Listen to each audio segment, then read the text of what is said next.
ताकत यहाँ के विधायक, यहाँ के प्रधान के पास नहीं है। असली समस्या किसको है?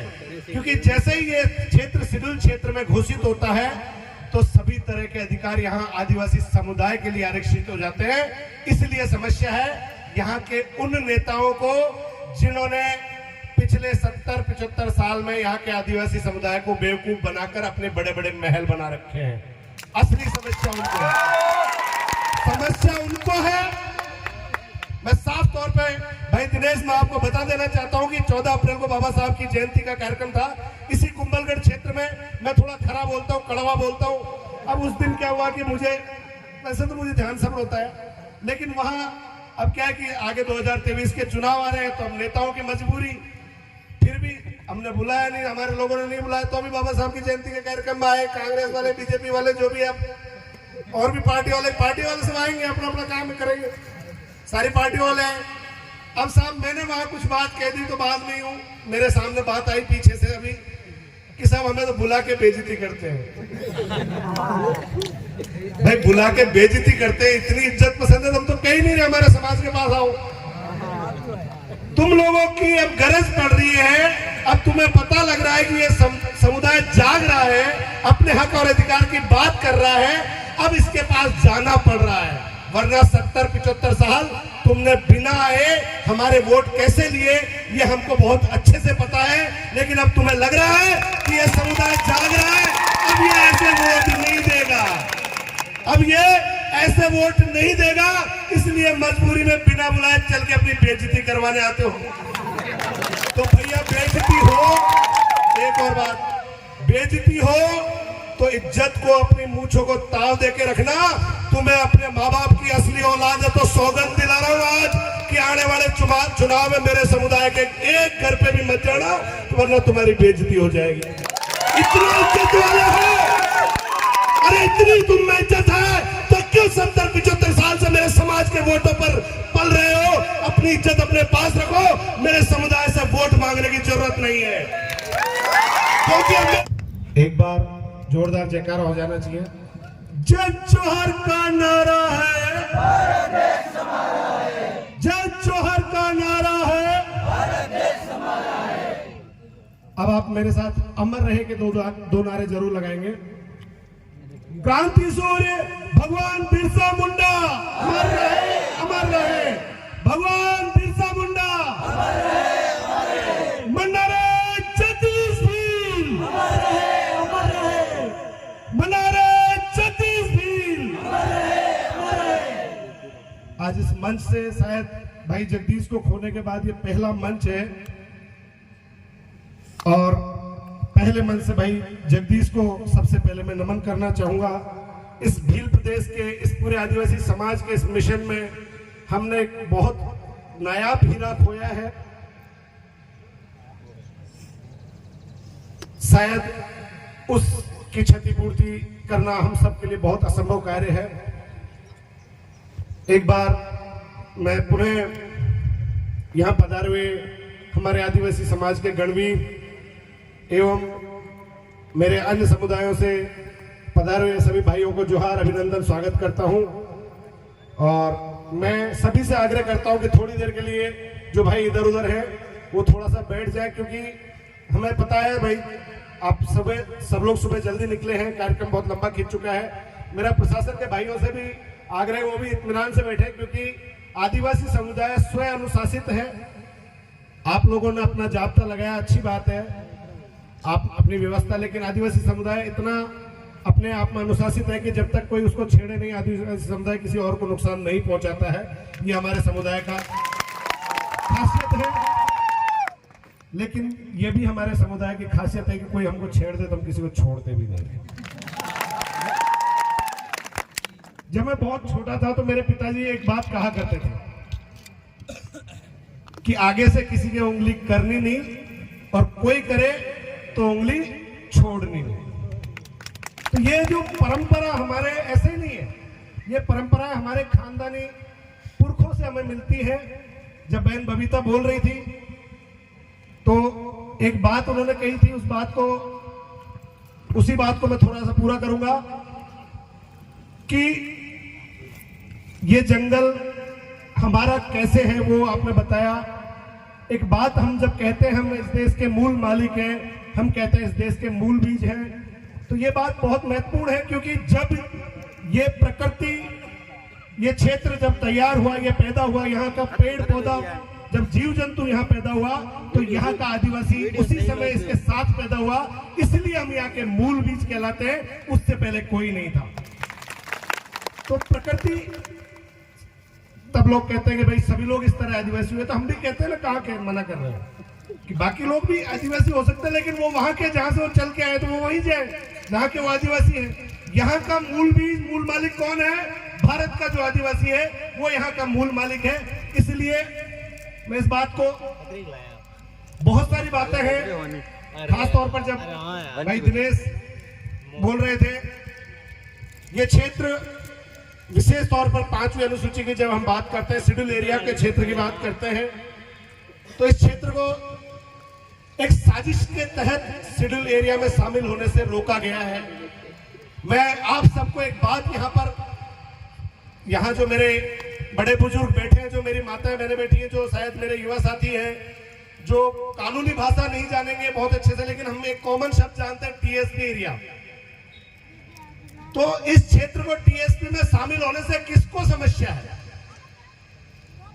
भाई अगर ये क्षेत्र कुंभलगढ़ क्षेत्र है, राजसमंद का जो क्षेत्र है, या पाली का जो हिस्सा है नीचे का, मैं अभी जहां जिस जमीन पर खड़ा हूं, जिस जमीन की बात कर रहा हूं, इस क्षेत्र को अगर पूरे कुंभलगढ़ की बात करें तो इसको टीएसपी में शामिल होने से किसको समस्या है? आदिवासी समुदाय को कोई समस्या नहीं है। यहाँ दोनों एमएलए को, यहाँ पर असली समस्या किसको है? क्योंकि जैसे ही ये क्षेत्र शेड्यूल क्षेत्र में घोषित होता है तो सभी तरह के अधिकार यहाँ आदिवासी समुदाय के लिए आरक्षित हो जाते हैं। इसलिए समस्या है यहाँ के उन नेताओं को जिन्होंने पिछले 70-75 साल में यहाँ के आदिवासी समुदाय को बेवकूफ बनाकर अपने बड़े बड़े महल बना रखे हैं। असली समस्या उनको है, समस्या उनको है। मैं साफ तौर पे भाई दिनेश, मैं आपको बता देना चाहता हूं कि 14 अप्रैल को बाबा साहब की जयंती का कार्यक्रम था इसी कुंभलगढ़ क्षेत्र में। मैं थोड़ा खरा बोलता हूं, कड़वा बोलता हूं। अब उस दिन क्या हुआ कि मुझे, वैसे तो मुझे ध्यान सब होता है, लेकिन वहां अब क्या है कि आगे 2023 के चुनाव आ रहे हैं, तो हम नेताओं की मजबूरी, फिर भी हमने बुलाया नहीं, हमारे लोगों ने नहीं बुलाया, तो अभी बाबा साहब की जयंती के कार्यक्रम में आए। कांग्रेस वाले, बीजेपी वाले, जो भी अब और भी पार्टी वाले सब आएंगे, अपना अपना काम करेंगे, सारी पार्टी वाले हैं। अब साहब मैंने वहां कुछ बात कह दी तो बाद में हूँ मेरे सामने बात आई पीछे से अभी कि साहब हमें तो बुला के बेइज्जती करते हैं। भाई बुला के बेइज्जती करते हैं, इतनी इज्जत पसंद है, तुम तो कहीं नहीं रहे हमारे समाज के पास आओ। तुम लोगों की अब गरज पड़ रही है, अब तुम्हें पता लग रहा है कि ये समुदाय जाग रहा है, अपने हक और अधिकार की बात कर रहा है, अब इसके पास जाना पड़ रहा है। वरना 70-75 साल तुमने बिना आए हमारे वोट कैसे लिए ये हमको बहुत अच्छे से पता है, लेकिन अब तुम्हें लग रहा है कि ये समुदाय जाग रहा है, अब ये ऐसे वोट नहीं देगा, अब ये ऐसे वोट नहीं देगा, इसलिए मजबूरी में बिना बुलाए चल के अपनी बेइज्जती करवाने आते हो। तो भैया बेइज्जती हो, एक और बात, बेइज्जती हो तो इज्जत को, अपनी मूंछों को ताव देके रखना। तुम्हें अपने माँ बाप की असली औलाद है, तो सौगंध दिला रहा हूं आज कि आने वाले चुनाव में मेरे समुदाय के एक घर पे भी मत जाना, वरना तुम्हारी बेइज्जती हो जाएगी। इतनी इज्जत वाले हो, अरे इतनी तुम में इज्जत है तो क्यों 70-75 साल से मेरे समाज के वोटों पर पल रहे हो? अपनी इज्जत अपने पास रखो, मेरे समुदाय से वोट मांगने की जरूरत नहीं है, क्योंकि अब मेरा समुदाय, भाई दिनेश ने आधा अधूरा कहा था, मैं उस बात को पूरा कर देता हूं कि ये समुदाय जाग गया है। यहाँ इस क्षेत्र को टीएसपी शेड्यूल एरिया में शामिल होने से किसको समस्या है? उसको समस्या है जिसका घर हमारे वोटों की राजनीति से चलता है, वोट हमारे लेता है, लेकिन काम वो दूसरे लोगों के करता है, उसको समस्या है। मेरे समुदाय को समस्या नहीं है। मेरा समुदाय चाहता है कि ये विशेष क्षेत्र, उपयोजना क्षेत्र में घोषित होना चाहिए, ये शेड्यूल एरिया घोषित होना चाहिए, क्योंकि मेरे समाज के जो, तो भाइयों एक बात आज आपको समझनी पड़ेगी, यहाँ जो बैठे हैं, आज मैं साफ साफ तौर पर कह रहा हूं कि करीब 6 महीने बचे हैं। जब से मैंने थोड़ा सा बोलना शुरू किया, जो आराम से पुलिस वाले भाई खड़े थे जिनकी ड्यूटी रिकॉर्डिंग करने की थी, उनकी रिकॉर्डिंग पहले चालू हो रही, क्योंकि उनकी ड्यूटी स्पेशली है, वो यहाँ की व्यवस्था से ज्यादा 2-4-5 लोग तो ऐसे लगाए जाते हैं जाके वापस फीडबैक देना है, साहब ये गड़बड़ हो रही है, देख लेना। मुझे तो पता है नस नस से वाकिफ हूँ, पर बेचारे ये भी कहे कि इनकी नौकरी है, नौकरी का सवाल है, आप लोग परेशान हो तो आपकी नौकरी को कोई खतरा नहीं आने देंगे, बिल्कुल। पर ये इधर की उधर चुगला चुगली जो कर रहा है थोड़ा सा बंद करें भाई। उनके कहने पे मेरे समुदाय के लोगों को अगर बेवजह परेशान किया जाएगा तो ये डॉक्टर रामगढ़ चुप नहीं बैठेगा। फिर चाहे 1 जाब्ता लगाए चाहे 100 जाब्ता लगाए, फिर मैं सहन नहीं करूंगा। ये विशेष तौर पर मैंने कई कार्यक्रमों में साफ तौर पर कहा है, क्योंकि यहाँ इस पुलिस और प्रशासन के माध्यम से मेरे समुदाय के लोगों को दबाने का प्रयास किया जा रहा है, डराने का प्रयास किया जा रहा है, ताकि ये आंदोलन जो एक समाज में जन जागृति का आंदोलन चला है उसको रोका जा सके। तो इस आंदोलन को रोकने के लिए अब कोई भी दीवार बना दो, ये आंदोलन रुकने वाला नहीं है। अब हमें क्या करना है, मैं आज सीधे सीधे मुद्दे पे, आज मैं ना इतिहास की बात करूंगा ना मैं और कानूनों की बात करूंगा, मैं सीधे सीधे मुद्दे की बात करूंगा, जिस मुद्दे की मेरे समुदाय को सबसे पहली जरूरत है। वास्तव में अगर आप चाहते हो कि ये टीएसपी एरिया में शामिल होना चाहिए कि नहीं होना चाहिए, होना चाहिए, तो ये शामिल कब होगा, जब हमारा कोई आदमी जाके हमारी बात आगे विधानसभा और लोकसभा में करेगा। और वो कब जाएगा? समस्या क्या है कि हम यहां तो कहते होना चाहिए, सब होना चाहिए, अच्छा होना चाहिए, लेकिन हम अभी मौका आ रहा है, 6 महीने बाद चुनाव आ रहे हैं, और हम लोग क्या करेंगे एक डबुड़ी के चक्कर में, सही, हम लोग एक छोटे से दारू के पौवे के चक्कर में अपना वोट ऐसे आदमी को दे देते हैं जो आगे जाकर हमारे समाज के खिलाफ ये बात करता है। वो नहीं चाहता कि ये क्षेत्र शेड्यूल एरिया में शामिल होना चाहिए, क्योंकि अगर ये क्षेत्र शेड्यूल एरिया में शामिल हो जाता है तो उसकी दुकानदारी जो इतने सालों से चल रही है वो बंद हो जाएगी।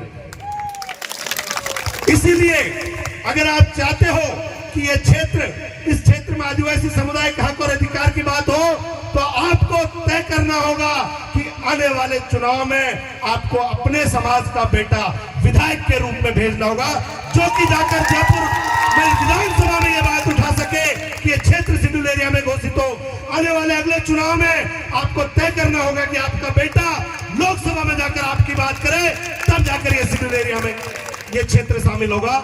अन्यथा जिन लोगों को 70-75 साल से हम वोट देते आए हैं, अगर वही लोग करवाने चाहते तो 70-75 साल लगते भाई, लगते क्या? तो जिस तरह डूंगरपुर से हमारे समुदाय ने अपने दम पर, खास बात, अपने दम पर समाज की एक पद्धति, समाज के द्वारा चयन किया गया प्रतिनिधि आगे जाएगा, उस पद्धति के तहत जो चयन किया गया, हमने हमारे समाज के 2 विधायक जब डूंगरपुर से भेजे तो उस पूरे क्षेत्र में सरकार आगे चल चल कर सब चीजें कह रही है, ये भी ले लो, ये भी ले लो, बिना मांगे देने को तैयार है। क्यों? क्योंकि हमें राजनीतिक चेतना आ गई है, हमको अब समझ में आ गया है कि ताकत जो है वो वहां है, और हम ताकत कहां समझ रहे हैं? अब तक हम समझ रहे थे कि सारी ताकत तो यहाँ, वो अब मैं कहना नहीं चाहूंगा शब्द, थोड़ा सा मुझे क्या है कि कई बार अब वो संवैधानिक भाषा पर काबू रखना पड़ता है, लेकिन क्या करूं। हम लोग जिन लोगों के यहाँ सोच रहे थे कि सब कुछ ताकत उनके पास है, अरे भाई उनके पास ताकत होती तो 5 साल में आपके घर हाथ जोड़ के वोट नहीं मांगने आता। ताकत आपके पास है, ताकत यहाँ के विधायक, यहाँ के प्रधान के पास नहीं है, ताकत आपके पास है। लेकिन आप गलती क्या करते हो, एक डबूड़ी के चक्कर में वो पूरी ताकत 5 साल को उसको दे देते हो, और वो उस ताकत का फायदा उठाकर आपके ऊपर ही फिर दादागिरी करता है। और फिर हमारे जैसे लोग अगर थोड़ी बहुत कड़वी बात कहते थे तो फिर कहते हैं कि बुला के बेइज्जती करते हैं। तो भाई पिछले दिनों जब मैं इस एक विशेष बात, हमारे समुदाय को तोड़ने की बात होती है, जब आदिवासी बोल रहा है राज सिंहासन डोला है, जब जब आदिवासी बोल रहा है, राज सिंहासन डोला है, जय जोहार का नारा है, भारत देश हमारा है। भाई उमेश जी और जीतू भाई हमारे बीच में आ चुके, एक बार जोरदार तालियों से। जय जोहर का नारा है, भारत देश हमारा है, अरे देखो देखो कौन आया, आदिवासी से, अरे देखो देखो कौन आया। अब दो धुरंधर आ गए, मतलब मेरे समय में थोड़े थोड़े समय की कटौती मैंने तय कर ली। पता ना कब किसको कितना, अभी तक ये था कि पीछे इतना इतना टाइम अपने पास है। बहन बबीता जी बोल ली, दिनेश भाई पहले बोलवा दिया मैंने कि फिर से पता लग जाए कितना समय बचा है। खैर, क्योंकि जो कोई बोलेगा, अभी एक भाई ने नारा लगाया कि जब जब आदिवासी बोला है राज सिंहासन,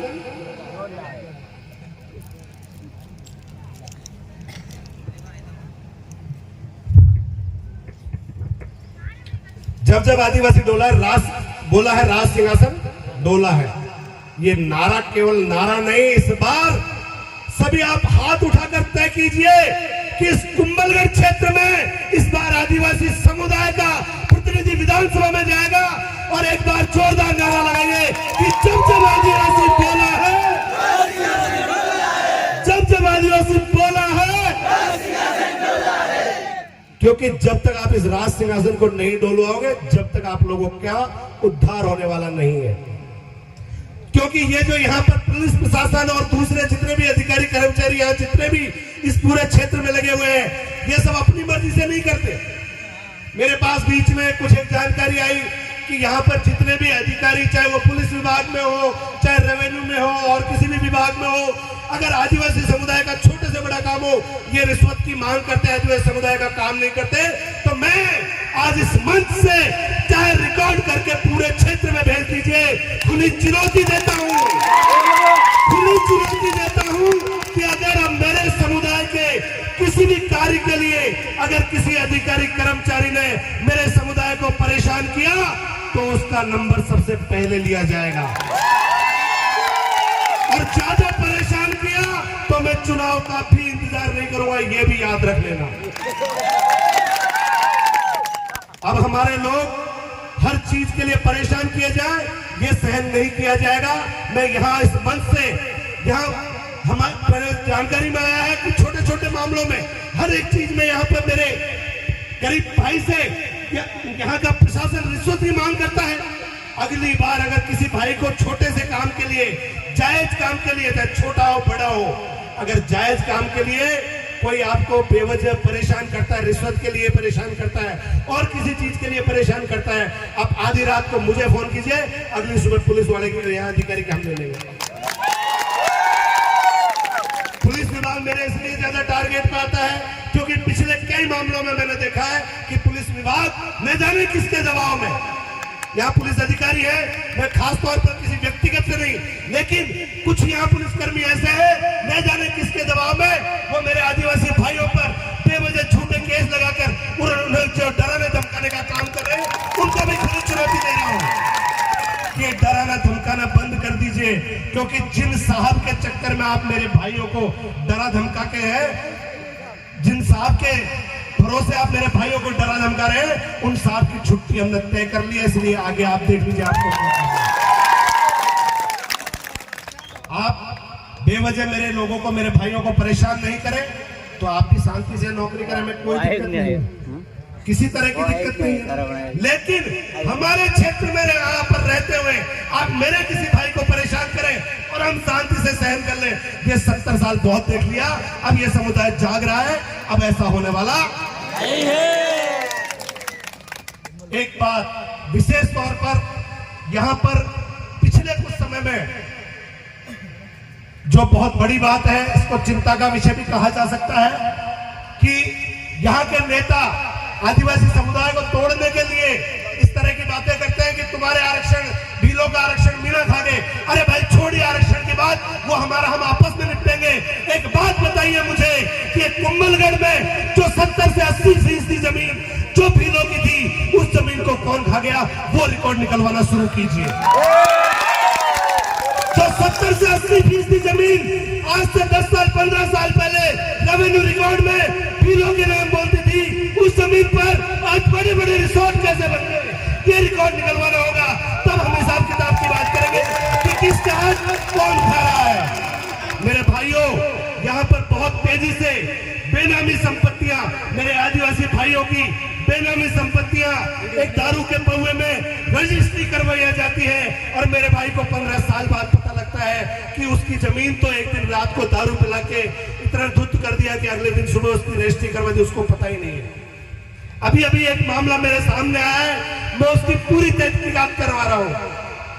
3 पीढ़ी से पहले एक जमीन की रजिस्ट्री करवाई दादा से, आज से 20-22 साल पहले, और अब उस जमीन से बेदखल किया जा रहा है। उसका पूरा मामला हम पता करवा रहे हैं। जिस दिन उसमें हमें अगर पूरे अहम दस्तावेज मिल गए, उस दिन उस रजिस्ट्री करवाने वाले अधिकारी पे सबसे पहले हमारा छापा पड़ेगा, फिर उल्टी गिनती शुरू करेंगे। हम ऐसा नहीं है कि केवल ऊपर ऊपर काम कर रहे हैं, जैसे आईबी वाले, इंटेलिजेंस वाले हम लोगों की कुंडली बना के रखते हैं, वैसे हमने भी अब यहाँ पे जितने अधिकारी कर्मचारी अब तक रहे हैं, यहाँ पर एक खास बात जो मैं बता देना चाहता हूँ खास तौर पर, कि कुंभलगढ़ में जितने भी यहाँ पर अधिकारी पोस्टेड रहे हैं, जो बड़े बड़े अधिकारी सारे विभागों के जितने भी यहाँ पोस्टेड रहे हैं, सबकी यहाँ पर आदिवासियों की अवैध रूप से खरीदी हुई जमीनें चुन चुन कर वापस लेनी है, चुन चुन कर वापस लेनी है। ये मैसेज उन तक दे देना, या तो समय रहते आप हमारे समुदाय की जो बेनामी संपत्ति आपने हमारे लोगों को बेवकूफ बनाकर खरीदी है, वो समय रहते उन्हें लौटा दीजिए, अन्यथा वो दिन दूर नहीं कि जब वास्तव में यहाँ का आदिवासी बोलेगा और आप लोगों का सिंहासन डोलेगा। आज इस मंच से आप सब लोगों को मैं एक बात साफ तौर पर कहना चाहता हूं कि आने वाले चुनाव के लिए हमें अभी से काम करना होगा। यहाँ पर विशेष तौर पे मेरे युवा साथी, मेरे भाई जो युवा साथी जो काम कर रहे हैं, आज से आप तैयारी कर लीजिए। हम हमारा अपना मेथड है, हमारी जो चयन प्रणाली है, उस चयन प्रणाली के तहत हम अगला चुनाव कुंभलगढ़ में तय रूप में लड़ेंगे और हमारा अपना व्यक्ति भेजेंगे जो जाकर आगे हमारी बात कर सके। मेरी इस बात से सभी सहमत हैं?